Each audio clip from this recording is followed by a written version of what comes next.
parados en esta actual coyuntura para poner un freno a esta marea de disolución, podemos comenzar a recuperar ese bien común. Incluso me viene a la mente palabras como tradición, como monarquía, que en su momento había como una comunidad que estaba aglutinada o dirigida por una figura que apelaba al bien común de esa comunidad. Había este concepto de comunidad, que hoy aparentemente en esta individualidad es como que se pierde la noción de comunidad. Vivimos hasta en conglomerados totalmente que son no lugares.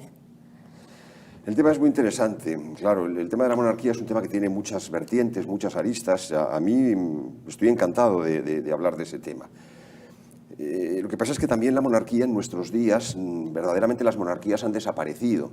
Usted puede decir, no, porque en los países nórdicos, en Inglaterra, en la propia España, existen monarquías democráticas. Sí, pero ahí está el problema. La monarquía democrática, la monarquía parlamentaria, no son verdaderas monarquías. El principio monárquico ha desaparecido y lo que prima es el principio democrático. Mire, lo que se ha producido es una transformación muy profunda en las formas de gobierno.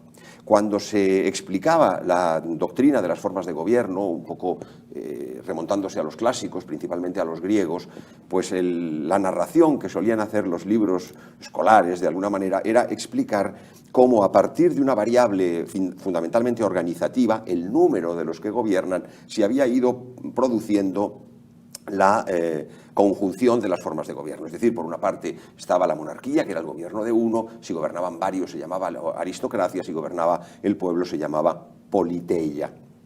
Y lo que ocurría es que cuando se introducía una segunda variable clasificatoria, porque fenomenológicamente se advertía que a veces el poder no tendía al bien común, sino que tendía a la utilidad particular. Entonces se decía que la monarquía degeneraba en tiranía, que la aristocracia degeneraba en oligarquía, y para los clásicos la democracia no era una forma buena, sino que era la degeneración de la politeia. La democracia para los clásicos tuvo siempre un significado peyorativo, sin duda alguna para Platón, y también para Aristóteles, aunque Aristóteles busca una forma popular de gobierno.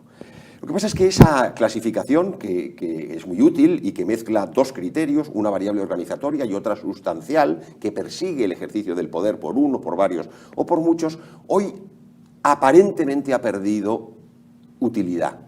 ¿Por qué ha perdido utilidad? En primer lugar, porque la idea de que pueden gobernar todos, más allá de la predicación democrática que sufrimos y que encubre solamente falsedades, no gobierna nunca el pueblo. El pueblo no puede gobernar, no pueden gobernar los más. Siempre gobiernan un pequeño número. Tampoco puede en puridad gobernar solo uno. Tiene que gobernar un grupo. Lo que pasa es que ese grupo, cuando sigue sus propios intereses, eso es lo que llamamos oligarquía. Hoy podríamos decir que en el mundo lo que hay son distintos tipos de oligarquías. Luego, por otra parte, la aristocracia, que es la forma sana de lo que llamamos oligarquía, también tiende a desaparecer, y con la aristocracia tienden a desaparecer las monarquías en el sentido del principio monárquico. Porque noble viene de nobilis, de conocido, de conocer. Esa es la raíz etimológica.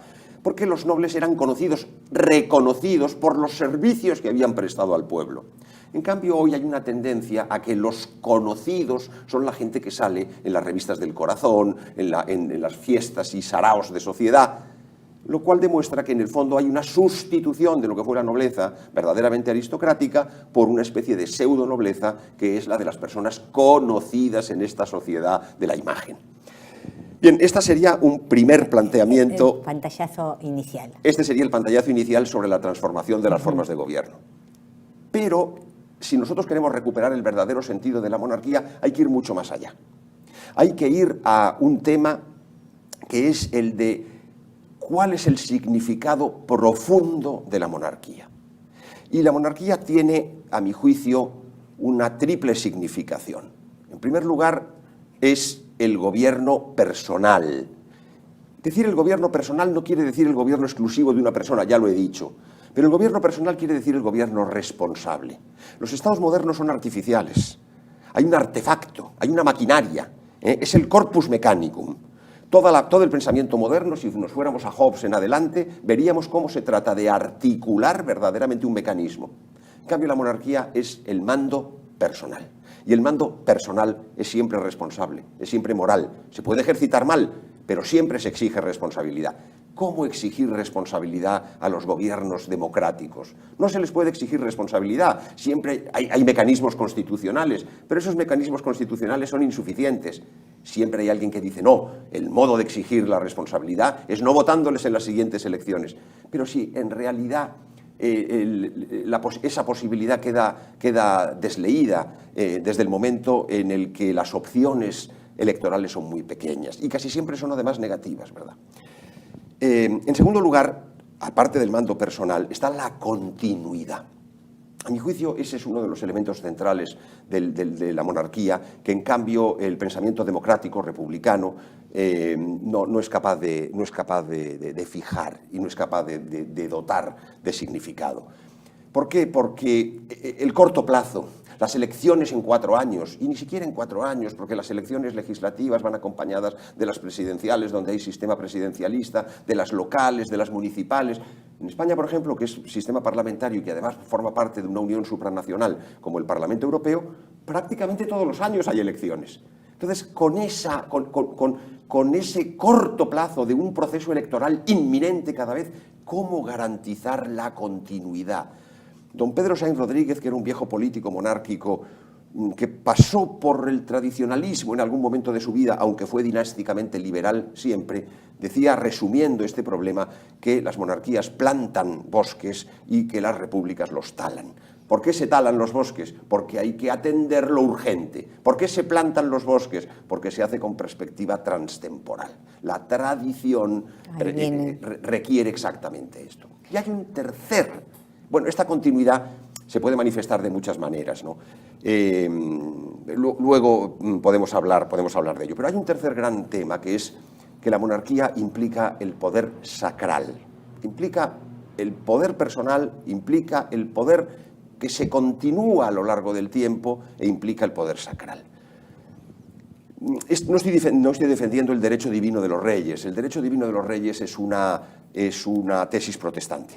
Jacobo I de Inglaterra, que primero había defendido al Papa contra Lutero, pero que en un momento posterior se separa de la disciplina de la Iglesia, sostiene una tesis que, si me permiten, con un brochazo, sería algo así como decir, ¿quién elige al Papa? Unos cardenales piojosos. ¿Quién me eligió a mí? El dedo de Dios se puso sobre mi familia desde toda la eternidad. Entonces, claro, la Iglesia dice, no, el poder viene de Dios, pero esta primacía del poder del rey sobre el poder del Papa, entonces da lugar a que el padre Francisco Suárez de la Compañía de Jesús o San Roberto Belarmino, también de la Compañía de Jesús, expliquen unas tesis de cómo el origen del poder está en Dios, pero luego existen mecanismos distintos de atribución de ese poder que no pasan por el hecho de que el rey sea superior al Papa.